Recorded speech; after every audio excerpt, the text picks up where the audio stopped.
రాజ్యాంగం, చట్టం, న్యాయం ఇవన్నీ నగుబాట్ల పాలై నీటిమూటలవుతున్న తరుణంలో వీటిని పరిరక్షించవలసిన గురుతర బాధ్యత ప్రజలదే. ప్రజలెన్నుకున్న ప్రజాప్రతినిధులు, ప్రభుత్వాలు, ఈ ప్రజలే తమ పరమావధిగా పనిచేసే వ్యక్తులు, సంస్థలు తిరిగి ప్రజలకే జవాబుదారీ కావాలి. ఇదే మా ఈ ధర్మపీఠానికి నాంది ప్రస్తావనలు. ధర్మాదర్థ ప్రభవతే ధర్మాత్ ప్రభవతే సుఖం ధర్మేణ లభతే సర్వం ధర్మసారమిదం జగత్. ధర్మము నుండి సంపద, ధర్మము నుండి సుఖము, ధర్మము చేత సర్వము లభించును. ఈ జగత్తు ధర్మము యొక్క పరిణామం. ప్రజలే ధర్మ ప్రభువులైన ప్రజాస్వామ్యులు, వారే ధర్మ శాసన కర్తలు. ఇది శిలా శాసనం.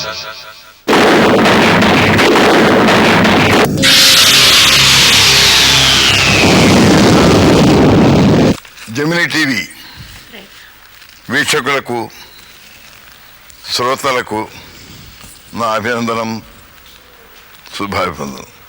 4 దశాబ్దాల పాటు తెలుగు చలనచిత్ర రంగాన్ని నట సార్వభౌముడిగా, దర్శక నిర్మాతగా ఏకఛత్రాధిపత్యాన్ని వహించిన నందమూరి తారక రామారావు 1982లో తెలుగుదేశం పార్టీని ఏర్పాటు చేసి కేవలం 9 నెలల్లోనే దుర్భేద్యమైన కాంగ్రెస్ కంచుకోటను పడగొట్టి అధికార పీఠాన్ని అధిష్ఠించటం ఒక చరిత్ర అయితే, 1984లో నాదెండ్ల భాస్కర్రావు ముఖ్యమంత్రిగా ఉన్న నెల రోజులు తప్పించి మొత్తం 3 సార్లు ముఖ్యమంత్రిగా ప్రమాణ స్వీకారం చేసిన ఘనత ఎన్టీఆర్ అనే 3 అక్షరాల పేరుకే దక్కటం మరో చరిత్ర.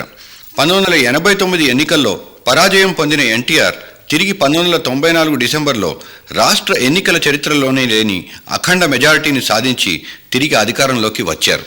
లక్ష్మీపార్వతితో ఆయన 2వ వివాహం, అంతఃపుర రాజకీయాలు, క్రియాశీల కార్యకర్తలకు అన్యాయం, చంద్రబాబు వర్గం చీలిక, పార్వతి రాజకీయ జోక్యం, హరికృష్ణతో సహా ఇతర కుటుంబ సభ్యుల కోపతాపాల వంటి వార్తలు, ఆరోపణల నేపథ్యంలో ఈనాటి ధర్మపీఠం పైన నందమూరి తారక రామారావు.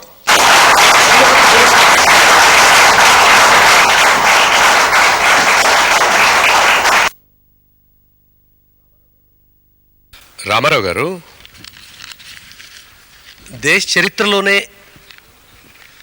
ఎప్పుడూ ఏ పార్టీకి రానంతటి అత్యధిక మెజారిటీతోటి అధికారంలోకి వచ్చి చాలా తక్కువ కాలంలోనే అధికారంలో నుంచి దిగిపోయినటువంటి పరిస్థితి ఎదుర్కొన్నారు కదా.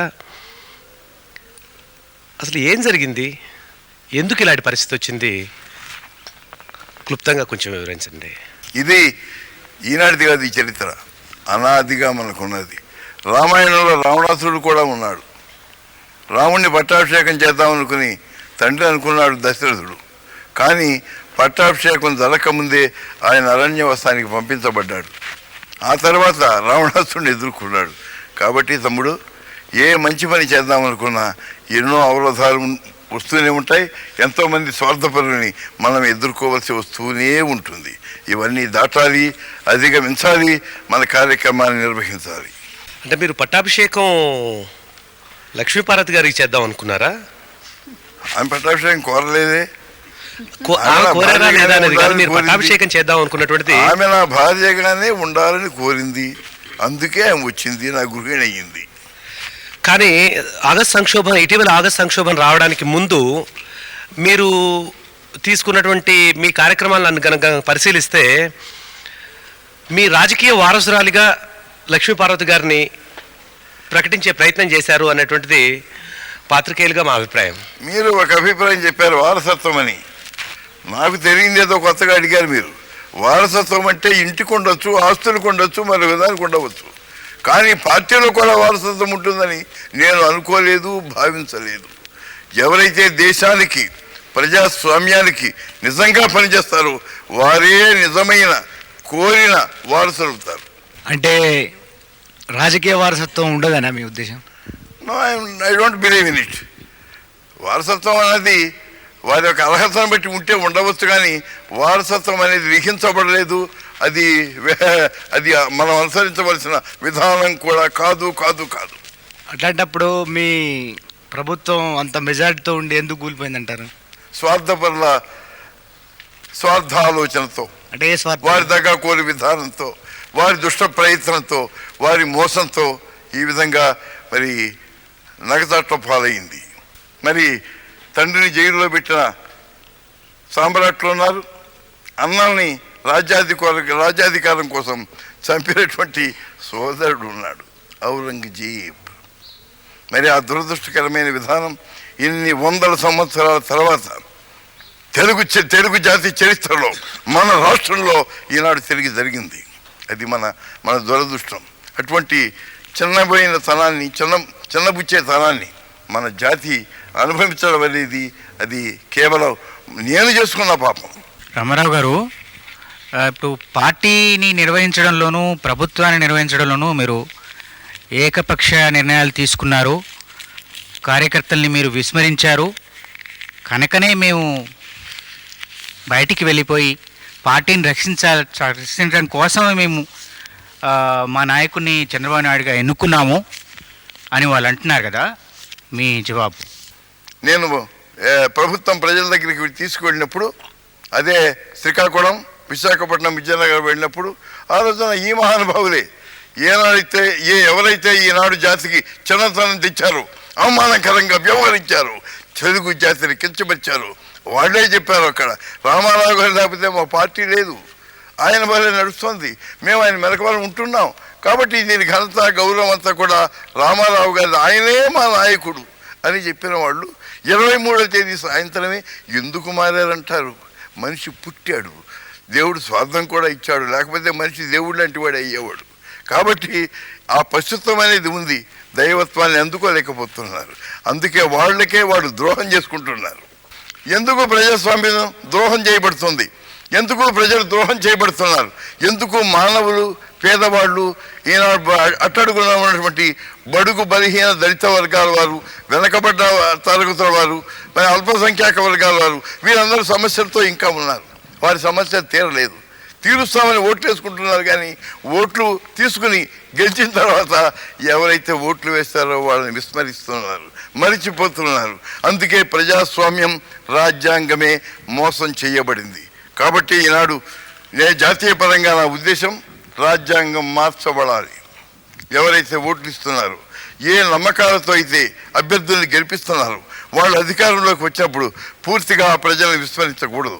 ఏమైనా వారికి గనక ద్రోహం జరిగింది అని ప్రజలు అనుకుంటే వెంటనే వాళ్ళని they got the power to recall, తిరిగి వాళ్ళని పిలవాలి. నువ్వు అనర్హుడివి, నువ్వు మాకు ఇచ్చిన మాట నువ్వు నెరవేర్చలేదు, కాబట్టి నువ్వు దిగిపో అని అనిగేటటువంటి ఆ యొక్క హక్కు ప్రజలకు ఉండాలి. అది నా ప్రథమ విధానం అని కూడా మీ అందరికీ నేను తెలియజేస్తున్నాను. That is my first policy. రాజకీయాల్లో వారసత్వం ఉండదని చెప్పారు కదా మీరు. అయితే మొదటి నుంచి పార్టీలోను ప్రభుత్వంలోనూ కీలక పాత్ర వహించింది మీ అల్లుళ్ళే కదా. అల్లుళ్ళు అంటే అర్హతను బట్టి ఇచ్చాను. అర్హత అనేది వాళ్ళ లోపల ఈ దురుద్దేశం కలుగుతుంది, చెడు బుద్ధి కలుగుతుంది. మరి మామకే ద్రోహం చేసే కిరతగలుగుతారు, ద్రోహులు అవుతారని నేను అనుకోలేదు. లక్ష్మీపార్వతి గారిని మీరు వివాహం చేసుకున్న తర్వాత అధికారంలోకి రాగలిగారు. ఆవిడ రాజకీయాల్లో ప్రవేశించాలి అని అనుకున్నప్పుడు మీరు అధికారంలోంచే వెళ్ళిపోయారు. మీ కామెంట్ ఏంటి? ఆమె నా భార్యగా వచ్చింది, ఆమె నా గృహిణి, నా ఆరోగ్యం కోసం పూర్తిగా అంకితమై శ్రమ చేసేటటువంటి ఒక మహనీయురాలు అని నేను అనుకున్నాను. నా ధర్మపత్ని అంటే అర్థం తెలుసుగా మీకు, ధర్మపత్ని. అదేవిధంగా రియల్ సెన్స్లో నాకు ఈనాడు ఆమె నా జీవితంలో ప్రవేశించిందని నేను అనుకున్నాను. కానీ కొంతమంది స్వార్థపరులు ఆమెకు ఈ రాజకీయపు రంగును పూశారు, అంటగట్టారు. కాబట్టి ప్రజలే నిర్ణయం చేస్తారు. The people will decide what she is, why she must be utilised.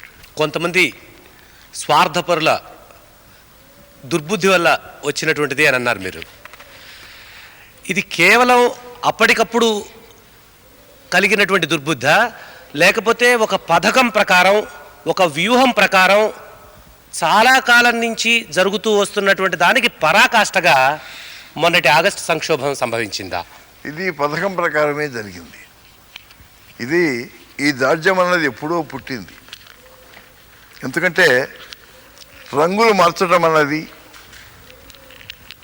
పదవీ కాంక్ష అన్నది వాళ్ళ నెత్తురులోనే ఉంది. ఎందుకంటే ఇవాళ మీరు అడుగుతున్న వ్యక్తి ముందు కాంగ్రెస్లో ఉన్నాయని, మా అల్లుడే కావచ్చు దాని కాదను, కానీ కాంగ్రెస్లో ఉన్నాడు.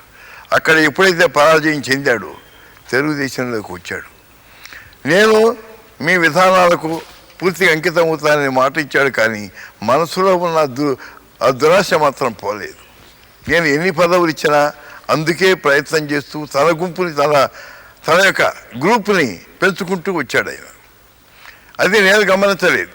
గమనించవలసిన అవసరం కూడా నాకు లేదు. ఎంతవరకు కూడా పేద ప్రజలకు ఏ విధంగా సంక్షేమం కలిగించాలి, ఏ విధంగా వారికి సేవ చేయాలన్నదే నా ధ్యేయం. కానీ ఇక మా పార్టీలో ఎవడున్నారు, వాళ్ళ మనసు ఎట్లాగుంది, ఈ విధంగా చూడటం అనేది నాకు అలవాట్లేదు. ఇప్పటికి కూడా అది ఆచారంగా నేను తీసుకోవట్లేదు. అంటే చాలా కాలం నుంచే తన గ్రూప్ను మెయింటైన్ చేసుకోవడం అనేటువంటి కార్యక్రమాన్ని ఆయన కొనసాగిస్తారు, జరుగుతూనే ఉంది. అది ఈ అసెంబ్లీ ఎలక్షన్లలో మీరు విజయం సాధించిన తర్వాత జరిగిందా, లోగడ మీరు ఆ ప్రభుత్వంలో ఈ అసెంబ్లీ ఎన్నికల్లో కూడా నాకు కనుక ఏ 130 సీట్లో తెలుగుదేశానికి ఏం 140 సీట్లో వచ్చి ఉంటే ఆ మొదటే వీళ్ళు ఎసరు పెట్టి ఉండేవాళ్ళు. ఆనాడే అందరి యొక్క కాన్ఫిడెన్స్ మోషన్ ఏదో ఏ పేరుతో తీసుకొచ్చి పలాని ఆయనే మాకు ముఖ్యమంత్రి కావాలని చెప్పి ఉండేవాడు. కానీ జరగల.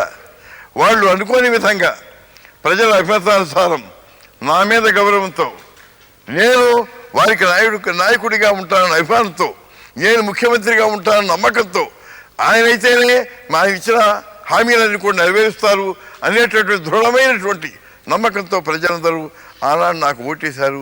214 సీట్లు తెలుగుదేశానికి ఎవరు ఎక్కడ ఎన్నడూ అనుకోని విధంగా వచ్చినాయి. ఆ తర్వాత పార్టీలో చేరిన వారితో కలిపి చూసుకుంటే 224 సీట్లు వచ్చాయి. కాబట్టి వాళ్ళు ఏం చేయలేకపోయారు. అదే 140, 130, 145 వచ్చి ఉంటే వాళ్ళు ఏమైనా చేసి ఉండేవాడు. వాడు ఇదిగో మాకు ఈయన కావాలి, ఈయన కావాలి. ఎందుకంటే అంతకుముందే రంగం ఏర్పాటు అయ్యింది. అందరికీ డబ్బు ఇచ్చాడు ఈయన. ఆయన పేరు చెప్పడం లేదు, పేరు కూడా అర్హుడు కాదు. డబ్బు ఇచ్చాడు అందరికీ, 5 లక్షలు, 10 లక్షలు, ఇదిగో మీ ఎన్నికలకు నేను ఇస్తున్నాను, మీరు నా మనుషులుగా ఉండాలి అని తన గ్రూప్ తను ఏర్పాటు చేసుకున్నాడు. కానీ ఎప్పుడైతే మొత్తం కలిసి 224 సీట్లు తెలుగుదేశం అభిమానులకి చేరి వచ్చినాయో ఆ ఆటలు సాగలేదు. తప్పనిసరిగా ఎన్టీ రామారావునే నాయకుడిగా ఎన్నుకోవలసిన ఆ విధి పట్టింది. ఆ తర్వాత ఏ విధంగానైనా సరే ముఖ్యమంత్రి కావాలి అనేటటువంటి ఆశ మాత్రం మనసులో చావలేదు. అది అట్లాగే ఉంది. ఆ ఆశతోనే తన గ్రూపుని తయారు చేసి మీరు నా వాళ్ళ వాళ్ళ అని వాళ్ళందరినీ కూడా తన వైపు తిప్పుకునే ప్రయత్నాలు చేశాడు. దానికి తోడు కొంతమంది పార్టీ విధానాలను ఎదిరించి పార్టీ యొక్క ఆర్డర్స్ ధిక్కరించి నడిచినప్పుడు నేను వాళ్ళందరినీ కూడా పార్టీ నుంచి సస్పెండ్ చేశాను. ఆ సస్పెండ్ చేసినప్పుడు వాళ్ళందరినీ కూడా తన ఆసరాగా తీసుకొని ఆనాడు ఏదో పార్టీకి వ్యతిరేకమైన చర్య తీసుకోబోయి దాని పర్యవసానమే ఈనాడు వాడు చేసేటువంటి ఈ కుచితమైన విధానం. This is the final attempt of there's which was started long back. మీరు దర్శకత్వం వహించి అటువంటి తెలుగుదేశం పార్టీ మీద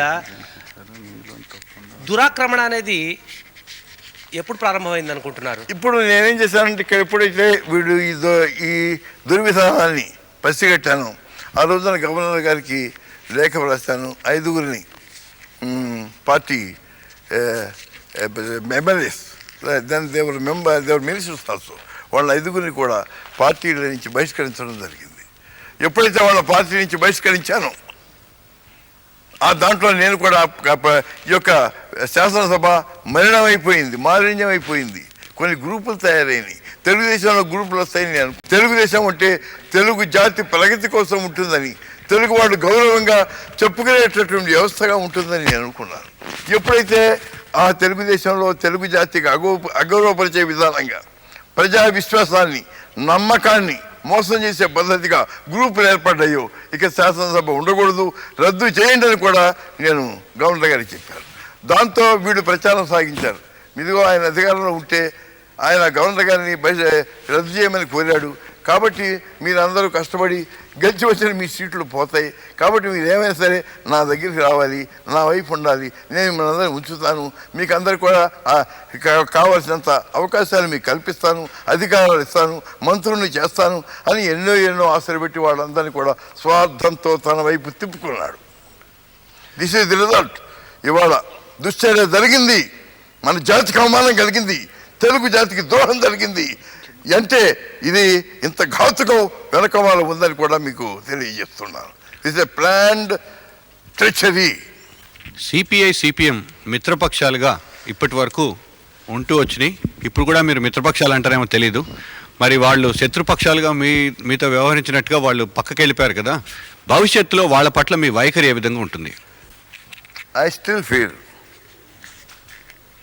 them as my friends. వారి విధానాలు అన్నవి ఏమి చేస్తున్నారో ఎలా ఉన్నాయో మీకు తెలిసి ఇప్పుడే మీకు చెప్పారు. కానీ దాన్ని విమర్శించడం ఈ క్షణంలో నా ధర్మం కాదు. వారిని మిత్రులుగానే పరిగణిస్తున్నాను. I'm the chairman of the national front. కాబట్టి ఎలాగైనా సరే అందరితో సయోధ్యతో చక్కగా మిత్రత్వంతో ఈ దేశాభ్యుదయానికి పాటుపడటం నా ధర్మం.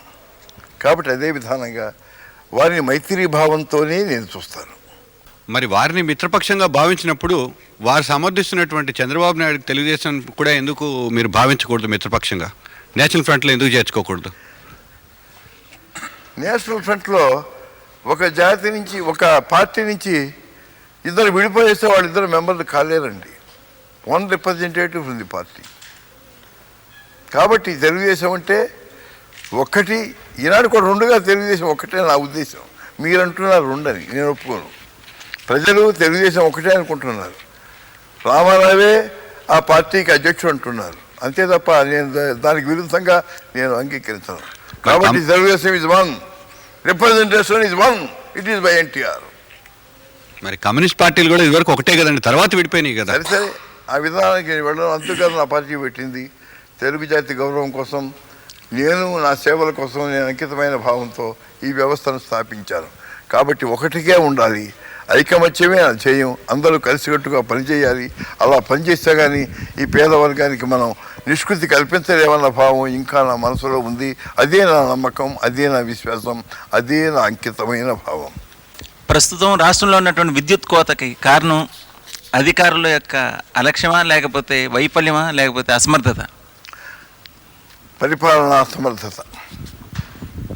ఏ విధంగా నిర్వహించాలో తెలియనితనం. ఎవరైతే తక్కువ ధరకు విద్యుత్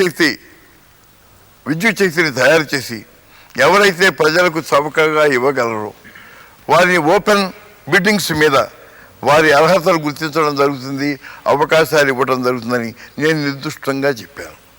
ఇది విధానం మాత్రంగా కాకుండా ఇష్ట ప్రకారంగా జరుగుతున్నటువంటి విధానం. దీనికి పూర్తిగా బాధ్యత వహించవలసింది ఇప్పుడు ముఖ్యమంత్రిని అని చెప్పుకుంటున్న ఆయన. It is his duty, his responsibility, he's responsible for it. మీరు క్రమశిక్షణకి మరో పేరు అని సినిమా రంగంలోనూ రాజకీయ రంగంలోనూ అందరూ అంటూ ఉంటారు. ఆ క్రమశిక్షణ ఎక్కువైనప్పుడు తిరుగుబాటుకి స్కోప్ ఉండటానికి ఛాన్సెస్ ఉన్నాయి. ఆ క్రమశిక్షణ ఎక్కువయ్యే తెలుగుదేశంలో ఈనాడు జరిగిన సంక్షోభం ఉండి ఉండటానికి ఏమన్నా ఆస్కారం ఉందంటారండి? క్రమశిక్షణ అనేది ఆదర్శమైన మానవత్వం. తండ్రిని తండ్రిగా గౌరవించడం, బిడ్డను బిడ్డగా ప్రేమించడం, భార్యను భార్యగా గౌరవించడం, ఇది క్రమశిక్షణ అంటే. కేవలం మరొక విధంగా వ్యవహరించడం కాదు. ఒక మంత్రిగా ఉన్నవాడు ముఖ్యమంత్రిగా ఎసరు పెట్టడం అది మరి క్రమశిక్షణ ప్రోత్సహించదు. అటువంటి విధానాన్ని క్రమశిక్షణ అంగీకరించదు. ఇది స్వార్థపరత్వం, దగాకోరుతనం. అది ఎప్పుడో అనాది నుంచి కూడా ఈ మానవ జాతిని కేవలం కించపరుస్తున్నటువంటి ఒక స్వార్థపరత్వమైన తప్పుడు విధానం. ఏ రోజైతే ఆ శాసనసభ్యులు మీ మాట కాదని మీ క్రమశిక్షణను ఉల్లంఘించి వెళ్ళిపోయారో వారి శాసనసభ రాజీనామా పత్రాలని మీరు స్పీకర్కి కానీ గవర్నర్కి కానీ అందజేసి ఉంటే బాగుండేదేమో.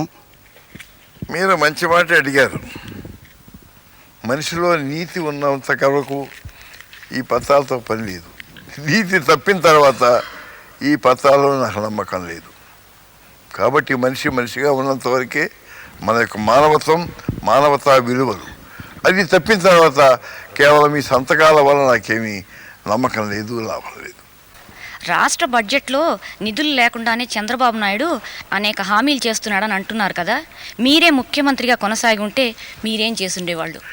నేను నిధులు తప్పకుండా పూర్తి చేసి ఉండేవాడిని. అనుకున్న కార్యక్రమాలు అనుకున్నట్లుగా చేసి ఉండేవాడిని. ఒక పక్కనేమో మాకు లేదు డబ్బు, మాకు ఆదాయం రావట్లేదని చెప్పుకుంటూ ఈనాడు ప్రజల దగ్గర ప్రభుత్వం అనే పేరిట వాళ్ళ దగ్గరికి వెళ్ళి ఎన్ని వందలకు ఇప్పటికీ 1500 కోట్లు హామీలు ఇవ్వటం జరిగింది ప్రజలకు సుమారుగా. ఇది కేవలం దొంగకూరు పద్ధతి. ఇంతకంటే మోసం ఇంకోటి ఉండదు. ఎంతవరకు చూసినా రామారావు గారి మీద పగ సాధించాలి అనేటటువంటి కార్యక్రమమే కానీ ప్రజలకు మేలు చేయాలనేటువంటి ఉద్దేశం ఆయనకు లేదు. This is the tragedy of the government today. ఎంతవరకు నా మీద ఏదో సాధించాలి, ఆయన కంటే ఏదో ఎక్కువ పనులు చేయాలి, ఆయన ప్రజాప్రభుత్వం అన్నాడు, నేను ప్రజాప్రభుత్వం అంటాను, రేపు ఏదో శ్రమదానం అన్నారు. శ్రమదానం ఎప్పుడో నేను చేశాను, మీకు తెలుసు. అందరం కూడా మేమే తలగొడ్డల చుట్టూ పత్రికల్లో కూడా వేశారు. వ్యవసాయ కేంద్రాల్లో పనిచేశాం. మరి ఇవన్నీ ఎప్పుడో చేసినాయి.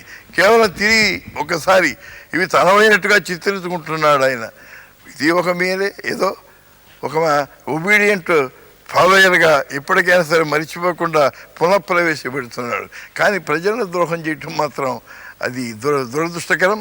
అది ఎవరు సహించినటువంటి విధానం. కేవలం ఇది దగాకోరు రాజకీయం. రామారావు గారు, కూర్చో.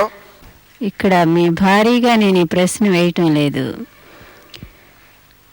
ఒక మహిళగా అనేక రంగాల్లో మహిళలు ఎదుర్కొంటున్నటువంటి సమస్యలకు ప్రతినిధిగా నిజంగా మీ భార్యలో ఉత్తమ అభిరుచులు మీరు గమనించారా, లేక మీ భార్య పట్ల ఉండేటువంటి ప్రేమతో అభిమానంతో ఆమె చేసిన తప్పుల్ని మీరు సమర్థిస్తున్నారా? ఇప్పుడు నేను కూడా మిమ్మల్ని భార్యగా నేను సమాధానం చెప్పడం లేదు. స్త్రీవర్గ ప్రతినిధిగా మీలో ఉన్నటువంటి అనుమానం, ఆవేదన వ్యక్తం చేశారని అనుకుంటున్నాను.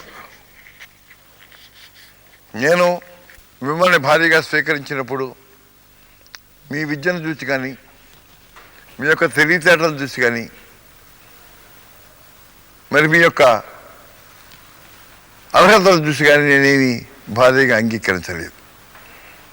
ఆనాడు నేను ఉన్న పరిస్థితుల్లో కేవలం అర్ధాంగి ఏ విధంగా భర్త సేవకు జీవితం అంకితం చేస్తుందో, అదే ఆనాడు నేను భర్తను కాకపోయినా ఒక పురుషుడికి స్త్రీ ఆ విధమైన సేవ చేయాలి అన్న భావంతో ఆనాడు నా ఆరోగ్యాన్ని కాపాడారు. మీరు కూడా ఆ రోజున ఏ స్థితిలో ఉన్నారో, ఏకాయిగా ఉన్నారో మీకు తెలుసు. కాబట్టి మానవ ధర్మం ఎవరైనా సరే సహాయకారిగా ఉన్నప్పుడు తన జీవితాన్ని అంకితం చేయటం పరమోత్కృష్టమైనటువంటి విధానం. కాబట్టి నాకు స్త్రీజాతి పట్ల ఉన్న గౌరవంతో, స్త్రీజాతిని గౌరవించే ఆ మానస ఉద్వేగంతో మీకు నేను ఆనాడు మాట ఇచ్చాను. మీరు కోరితే, మీరు ఉండదలిస్తే నాకు పత్రిగా ఉండవచ్చునని. మీరు అంగీకరించారు, పత్రి అయ్యారు. ఆ తర్వాత ఇది కేవలం మీ మీద వచ్చిన ఆరోపణలు, అది కేవలం ఈర్ష్యతో ద్వేషంతో చేసినటువంటి నా అభిప్రాయం. ఎందుకంటే మీరు విద్యార్థికులని ఆనాడు నాకు తెలియదు. కేవలం నా యొక్క జీవిత చరిత్ర రాస్తున్నారని మాత్రం నాకు తెలుసు. కానీ తర్వాత చూసినప్పుడు నేను తెలుసుకున్న దానికంటే ఎక్కువ విజ్ఞానం మీలో ఉంది, ఎక్కువ ఉన్నతమైన భావాలు ఉన్నాయని నేను తెలుసుకున్నాను.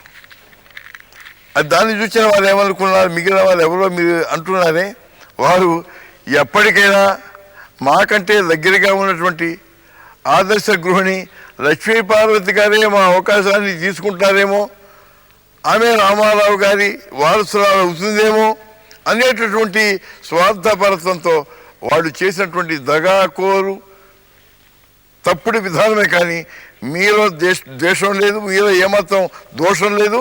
వారి చేయటంలో ఇది వారి ఆచరించిన విధానం సరైనది కూడా కాదు. అందరూ నాయకులు అందరూ అంటున్నారు ప్రజలకే జీవితం అంకితం, ప్రజలే నా దేవుళ్ళు. కానీ ప్రజల పరిస్థితి మారలేదని మాత్రం ప్రజలు చాలా బాధపడుతున్నారు. ఏ నాయకుడు వచ్చినా మా పరిస్థితి అలాగే ఉంది, ఎలాంటి మార్పు లేదు అంటున్నారు. మీరేమంటారు? కాబట్టే దేశం ఇట్లా ఉంది. ప్రజలకు ఇంకా కోరికలు ఉన్నాయి. మాకు న్యాయం జరగలేదని ప్రజలు అనుకున్నంత వరకు ఆ అధోగతి మన దేశానికి ఉంది. అందుకే ఇలాగ ఉన్నాం. మీరు కొంతకాలం ఈ రాష్ట్రాన్ని పాలించారని మర్చిపోతున్నారు. తమ్ముడు నేను చెప్తాను, దేశాన్ని అభివృద్ధి చేయడం రాష్ట్రంలో లేదు. Main point is there in Delhi. మీకు ఢిల్లీ వెళ్ళాలని ఉందా? ఏమంటారు? ఢిల్లీ నేను వెళ్ళాలనుకోవట్లా, నేను చూపించగలనుందా? ప్రజలు ఉన్నారు నిర్ణయించడానికి. వారే నిర్ణేతలు, వారే ధర్మ ప్రభువులు. ఈనాడు ధర్మశాస్త్రం, ఐఎమ్ ఇనాగ్రేటింగ్ దిస్. ఈ ధర్మశాస్త్రం వేదిక మీద కూర్చొని చెప్తున్నాను. ధర్మాన్ని నిర్ణయించేవారు ప్రజలు కానీ ఈ పత్రికలు కాదు, నేను కాదు.